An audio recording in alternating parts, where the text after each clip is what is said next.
तो ये जो आप देख रहे हैं, हिंदुस्तान की स्टॉक मार्केट की हिस्ट्री का सबसे बड़ा स्कैम है। नमस्कार दोस्तों, हम लेकर आ चुके हैं आप लोगों के लिए 20 मिनट में सुबह की 50 ताज़ा और बड़ी खबरें बताएंगे। दोस्तों, प्रधानमंत्री नरेंद्र मोदी के लिए दोस्तों राहुल गांधी बने मुसीबत। बताएंगे आखिरकार राहुल गांधी ने अब संसद में क्या कर दिया है, क्यों आखिरकार दोस्तों बीजेपी को रावत ने दे दिया खुला चैलेंज। संजय रावत बोले महाराष्ट्र में बीजेपी कितने इंजन ले आए वो चुनाव हार जाएगी असेंबली का। और क्यों आखिरकार दोस्तों भारतीय जनता पार्टी के नीट पेपर लीक पर मचा है घमासान। आम आदमी पार्टी से लेकर तो कांग्रेस तक उतरी सड़कों पर, नरेंद्र मोदी को लिए लपेटे में। तमाम मुद्दों पर होंगी बात। बताएंगे आखिरकार क्यों स्पीकर को लेकर पेच फंस गया बीजेपी में। दरअसल दोस्तों आपको बताते चले प्रधानमंत्री नरेंद्र मोदी के लिए मुसीबत बने राहुल गांधी। आपको बताते चले दरअसल नीट परीक्षा में अब राहुल गांधी ने बीजेपी को लिया लपेटे में। आपको बताते चले राहुल गांधी ने बीजेपी के ऊपर हमला बोल दिया नीट पेपर लीक होने पर। दरअसल दोस्तों अब तक जितने भी एग्ज़ाम हुए उन सब के पेपर लगभग लीक हो गए हैं। और ये मान कर चलिए जो पेपर लीक का ये जो बाकायदा वो चला है दोस्तों चलन, इसको लेकर बीजेपी बुरी तरीके से घिर चुकी है। ऐसी को लेकर अब ज़ोरदार तरीके से हंगामा भी हो रहा है। आपको बताते चले प्रधानमंत्री नरेंद्र मोदी के ऊपर भड़कते हुए राहुल गांधी ने कहा कि एनटीए पूरा बर्बाद हो चुका है और एनटीए को दोस्तों पूरे बंद कर देना चाहिए, उसे बैन कर देना चाहिए। यही नहीं दोस्तों, एनटीए में बाकायदा आपको ये भी बता दूं कि भगवाधारी भाजपाइयों के और संघ के लोगों को भर रखा है, आरएसएस के लोगों को एनटीए में, जिससे पेपर लीक हो रहा है। आपको बताते चले बड़ी मुश्किल से पढ़ाई की जाती है, उसके बाद जब ये सारे पेपर लीक हो जाते हैं तो इसको लेकर काफ़ी जाहिर सी बात है जिन लोगों ने इतनी मेहनत की और इतनी मेहनत से पढ़ाई की उनका पूरा का पूरा मेहनत बेकार चली जाती है। और इसी को लेकर यह हंगामा मच गया है, जहां पर राहुल ने कहा है सबसे पहला तो एनटीए को बैन करना चाहिए, दूसरा इस पेपर को रद्द कर फिर से पेपर होना चाहिए, और तीसरा दोस्तों उन लोगों के ऊपर सख्त से सख्त कार्रवाई हो जिन लोगों ने पेपर एग्ज़ाम लीक किया है। आपको बताते चले दोस्तों फिलहाल स्पीकर पद को लेकर अड़ गया मामला। चंद्रबाबू नायडू को मनाने में जुटी बीजेपी, ना नीतीश की सुन रहा है वो, ना ही दोस्तों बीजेपी की सुनने को राजी हैं। दरअसल दोस्तों आपको बताते चले साफ दिखाई दे रहा है चंद्रबाबू नायडू को रोकने की कोशिश की जा रही है ताकि वो स्पीकर पद ना लें, लेकिन आपको बताते चले चंद्रबाबू नायडू मानने को तैयार नहीं है। दरअसल स्पीकर पद को लेकर मामला फंसा हुआ है दोस्तों पेच। हालांकि कुछ लोग तो ये कह रहे हैं कि भैया स्पीकर पद तो जो है वो बीजेपी लेकर रहेगी, बीजेपी नहीं छोड़ना चाहती। लेकिन आपको बताते चले चंद्रबाबू नायडू ने साफ साफ चेतावनी दी है कि उनको अगर एनडीए स्पीकर पद नहीं मिला तो वो एनडीए का हिस्सा भी नहीं रहेंगे। हालांकि हम ये भी बता दें कि बीजेपी दोस्तों पैसों के बल पर गेम करना चाह रही होगी कि चंद्रबाबू नायडू को पैसे दे दे और स्पीकर पद खुद हासिल कर। आपको तो पता ही है पैसों के बल पर विधायक खरीदना, सरकारें गिराना ये बीजेपी का पेशा बन चुका है। यही कारण जो स्पीकर पद को लेकर मामला फंसा हुआ है, क्योंकि इंडिया गठबंधन ने तो ऐलान कर दिया है कि अगर बाई चांस चंद्रबाबू नायडू को ज़रूरत पड़ी तो इंडिया गठबंधन उनको अपनी सीटें देगा, यानी कि उनको समर्थन देगा और समर्थन के साथ साथ उनका स्पीकर तैयार होगा। लेकिन आपको बता दूं स्पीकर पद इसलिए भी ज़रूरी हो जाता है दोस्तों क्योंकि 1999 में स्पीकर पद की वजह से ही अटल बिहारी वाजपेयी की सरकार गिरी थी और इसीलिए स्पीकर पद को लेकर लंबे समय से लड़ाई चल रही है। नरेंद्र मोदी के पास सिर्फ एक ही विजन है दोस्तों कि वो विपक्ष की लंगड़ी सरकार पर खड़े हुए हैं। अब लंगड़ी सरकार दोस्तों जिसको बहुमत मिला नहीं है, तो कम से कम प्रधानमंत्री जो है वो नायडू और नीतीश के बल पर खड़े हुए हैं। लेकिन दोस्तों जिस दिन भी इनमें से एक भी विकेट गिर गया या एक भी पिलर हिल गया तो दोस्तों पूरा का पूरा घर नीचे आन पड़ेगा एक तरीके से, क्योंकि नरेंद्र मोदी की राजनीति जो हो रही है वो हमें दिखाई दे रही है। अब की बार सरकार नहीं बना पाए तो इनके कंधे पर बंदूक रखकर सरकार बनाइए, लेकिन देखते ये हैं कब तक ये सरकार चल पाएगी, क्योंकि स्टेबल सरकार नहीं है। आपको बताते चले दोस्तों फिलहाल भारतीय जनता पार्टी को लगा 440 वाट का झटका। महाराष्ट्र बीजेपी में जोरदार बगावत दोस्तों, एकनाथ शिंदे का गुट बीजेपी नरेंद्र मोदी से भिड़ गया। दरअसल दोस्तों महाराष्ट्र में लगातार मंत्रालय बैठने के बाद लगातार गुस्सा चरम सीमा पर पहुंच गया है एकनाथ शिंदे का। यही नहीं, एकनाथ शिंदे के साथ साथ बीजेपी के तमाम नेताओं में दरार भी पड़ चुकी है शिंदे और अगला मिशन क्या है ये भी मैं आपको बता दूं। अब बीजेपी दोस्तों एक नाथ शिंदे को किनारे लगाने की कोशिश करेगी। अगर शिंदे ने जल्दी कुछ नहीं किया तो आप लिख के ले लीजिए, एक नाथ शिंदे को सीएम पद से हटाएगी बीजेपी और उनको किनारे लगाने की कोशिश करेगी, ये तो तय है। क्योंकि बीजेपी एक चीज़ जान चुकी है कि एक नाथ शिंदे को कोई वोट नहीं देने वाला। और वैसे भी दोस्तों अब तो चुनाव ही आ गए हैं, तो बीजेपी को एक नाथ शिंदे की ज़रूरत नहीं पड़ेगी। बीजेपी दूध में से मक्खी की तरह एक नाथ शिंदे को निकाल देगी और उनके जीते हुए विधायक को खरीद लेगी। ये बात आप लिख कर रख लीजिएगा। क्योंकि दोस्तों सब जानते हैं कि बीजेपी की फितरत और राजनीति क्या है।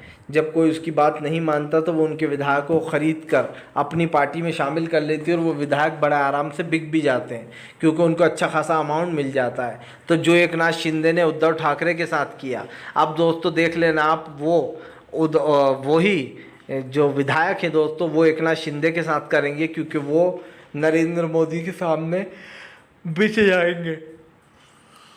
और ये साफ हो चुका है कि एक नाथ शिंदे के जो समर्थक है वो बीजेपी में दोस्तों चले जाएंगे पैसों के बल पर, अगर शिंदे ने जल्दी बीजेपी नहीं छोड़ी तो। क्योंकि शिंदे की बगावत बीजेपी ने देख ली है। इधर दूसरी तरफ दोस्तों कई और लोग हैं, अगर वो लोग हाथ उठा देते हैं तो इसका मतलब साफ है दोस्तों सरकार गिरना तय है। मैं तो कहूँगा कि जल्द से जल्द बीजेपी के ख़िलाफ़ जितनी आवाज़ें उठ सकती हैं उठे और ये सरकार जल्द से जल्द गिर जाए तो अच्छा है दोस्तों। क्योंकि पेपर लीक हो रहे हैं, लोगों की हत्याएं हो रही हैं, सड़कों पर मॉब लिंचिंग हो रही है, दलित भाइयों की आंख निकाल कर ज़बान काट कर मारा जा रहा है। तो ये कैसी सरकार है जो क्राइम नहीं रोक पा रही। आपको बता दें चले दोस्तों उत्तर प्रदेश में हुई घटना को लेकर भड़के चंद्रशेखर आज़ाद, कहा फिलहाल दलित भाइयों की मंडी लगाकर बीजेपी उनकी बोली लगाकर मरवा रही है उन्हें एक एक कर दोस्तों। आप समझिए दरअसल दोस्तों अब की बार दलित भाई इसलिए भी गुस्से में थे, इसलिए भी बीजेपी को वोट नहीं दिया क्योंकि सब जानते थे दोस्तों कि उनके साथ क्या हो रहा है और ये सब ने देखा भी। अब एक बार फिर से ये मामला उठकर सामने आया है जहाँ पर आपको बताते चले उन लोगों ने अपना गुस्सा व्यक्त किया। उनका कहना है कि फ़िलहाल जिस तरीके से वहाँ पर रहते हैं जानबूझ के दोस्तों उन चीज़ों को कंट्रोल करने की कोशिश की जा रही है, लेकिन अब असली जगह जो यहाँ पर भी हुआ है दोस्तों जो रखा गया है उस चीज़ के सवाल में सब आएंगे। तो एक चीज़ तो साफ दिखाई दे रही कि फ़िलहाल इन चीज़ों को ले जाना वहाँ कोई मतलब का काम नहीं है। और ऐसे में अगर दोस्तों सरकार की नज़र पड़ गई इन चीज़ों पर तो जाहिर सी बात है सरकार तो सत्ता जाएगी ही। क्योंकि मैंने आपको पहले भी कहा है कि देश की जनता बहुत गुस्से में है और चंद्रशेखर आज़ाद ने साफ कहा है कि फ़िलहाल सरकार की नाकामी है ये जिस तरीके से हत्या हुई। दरअसल आपको बताया जा रहा है इसमें जाति का एंगल भी आ गया है दोस्तों। जिन लोगों ने उस बेचारे गौरव को मारा है वो ठाकुर लोग थे दोस्तों। बस ज़रा सी इसकी एक बाइक की कुछ मसला था, टकरा वकरा गई थी जिसको लेकर बहस हुई थी दोनों में। फिर वो लोग गौरव को चेतावनी देकर गए थे और आकर उसको मार डाला। तो अब आप समझ सकते हैं कि फ़िलहाल इस तरीके की चीज़ें जो यहाँ पर बड़ा आराम से की जाती हैं और कहीं ना कहीं सवाल भी उठता है क्योंकि अब दोस्तों अब इस चीज़ पर सवाल उठना लाजमी है। और ऐसी भी बात नहीं है कि फ़िलहाल चाहे ये तो कहीं ना कहीं रुकने वाला नहीं है, इसी तरीके से चलने वाला है। और इसको रोकने के लिए दोस्तों बहुत ज़रूरी है कि मॉब लिंचिंग को रोका जाए। तो जाहिर सी बात है दोस्तों देश की जनता इस चीज़ को लेकर बहुत गुस्सा हो चुकी है और सब ने एक ही सुर में कहा है कि फ़िलहाल तत्काल में सरकार से दोस्तों जितनी जल्दी छुटकारा मिले उतना अच्छा है। आपको बताते चले दोस्तों फ़िलहाल प्रधानमंत्री नरेंद्र मोदी के ऊपर जमकर भड़कते हुए नज़र आए दोस्तों अखिलेश यादव। अखिलेश बोले उत्तर प्रदेश की जनता ने इनको धूल चटा दी है, जनता ने बता दिया है कि वो समाजवादियों के साथ है, इंडिया गठबंधन के साथ है। दरअसल दोस्तों आपको बताते चलें अभी से 2027 की तैयारियाँ शुरू कर दी हैं विपक्ष ने। सब जानते हैं दोस्तों 2024 के बाद 25 और फिर 2 साल बाद 27 आएगा। 2027 में उत्तर प्रदेश के दोस्तों फिर से एक बार विधानसभा के चुनाव होंगे और उससे पहले योगी का बदलना तय है। ये आज आप लिख कर रख लीजिए, 2027 से पहले योगी आदित्यनाथ को बदल देगी बीजेपी दोस्तों। क्योंकि बीजेपी को ऐसा लगेगा कि योगी को हटा दिया तो हम चुनाव जीत जाएंगे। लेकिन आज मैं भविष्यवाणी कर रहा हूँ, जैसे मैंने 2024 की थी, आज मैं भविष्यवाणी कर रहा हूँ दोस्तों कि ये चाहे कितना ही जोर लगा ले 2027 में ये उत्तर प्रदेश का चुनाव हार जाएंगे और अखिलेश यादव बन जाएंगे दोस्तों उत्तर प्रदेश के नए सीएम। ये आज आप लिख कर रख लीजिएगा, क्योंकि उत्तर प्रदेश का आने वाला कल साफ दिखाई दे रहा है। कोई भी व्यक्ति अब नरेंद्र मोदी को नहीं पसंद करता। सबसे बड़ी बात ये, उत्तर प्रदेश में जो चीज़ें हो रही हैं, अभी अलीगढ़ में 2 हत्याएं हो गई। एक मुस्लिम को दोस्तों पीट पीट कर इतनी बुरी तरीके से उसकी लिंचिंग की, झूठा चोरी का आरोप लगाकर उसे पीट दिया। और जो इसने चिल्लाकर ये आरोप लगाया दोस्तों, गमछा डाला हुआ भगवा रंग का, हो ना हो ये जानबूझकर किया गया है, जो मुझे दिखाई दे रहा है दोस्तों। दूसरा, जिस बेचारे अमित नाम के व्यक्ति दलित भाई था दोस्तों, उसकी पहले आंख निकाली और फिर जुबान काट दी। तो आप समझ सकते हैं कि जो लोगों ने उसको मारा है, जो ठाकुर बताया जा रहा है, कितने दरिंदे लोग होंगे वो, जिसने उसको इतनी बेरहमी से मार दिया। सिर्फ इसीलिए दुश्मनी निकाली जा रही होगी कि दलित भाइयों ने बीजेपी को वोट नहीं दिया और उनकी असलियत दिखा दी।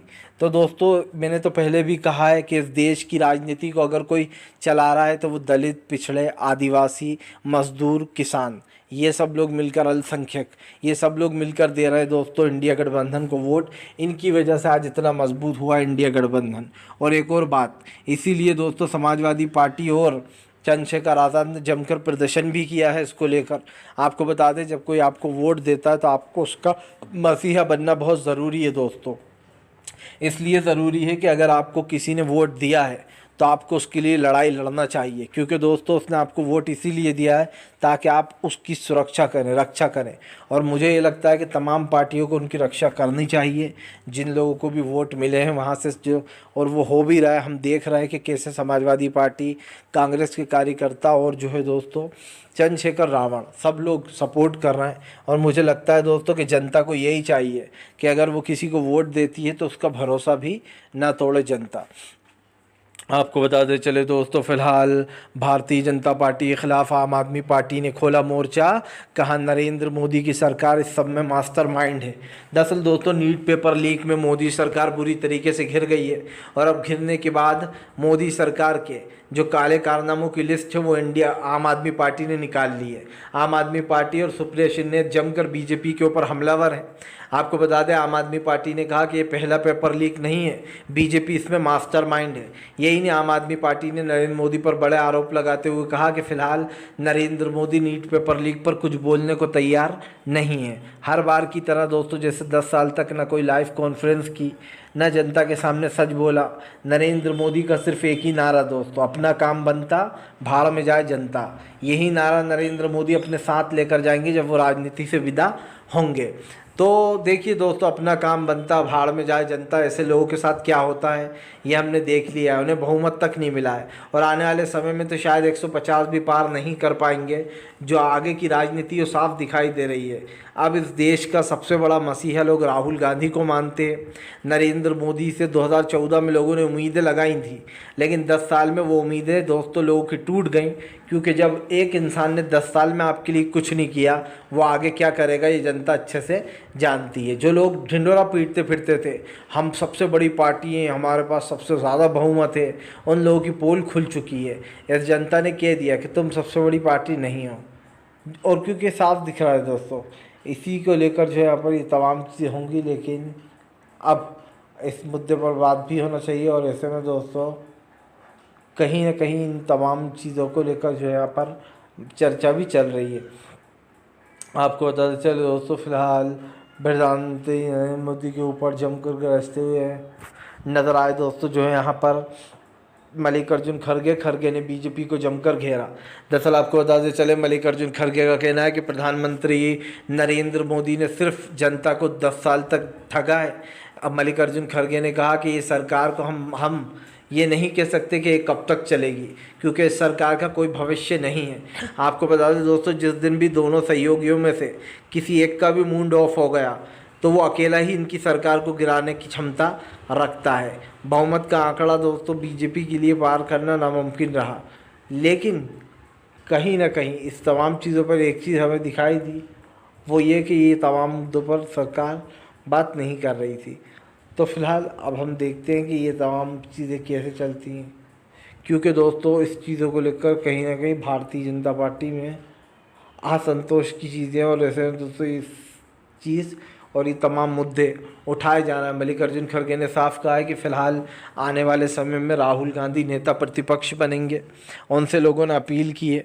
दरअसल दोस्तों, राहुल गांधी को नेता प्रतिपक्ष बनाने का सीधा मकसद ये है कि राहुल गांधी नरेंद्र मोदी से सीधे उलझते हैं, और यही कारण है जो प्रधानमंत्री नरेंद्र मोदी से राहुल गांधी सीधा टक्कर लेंगे।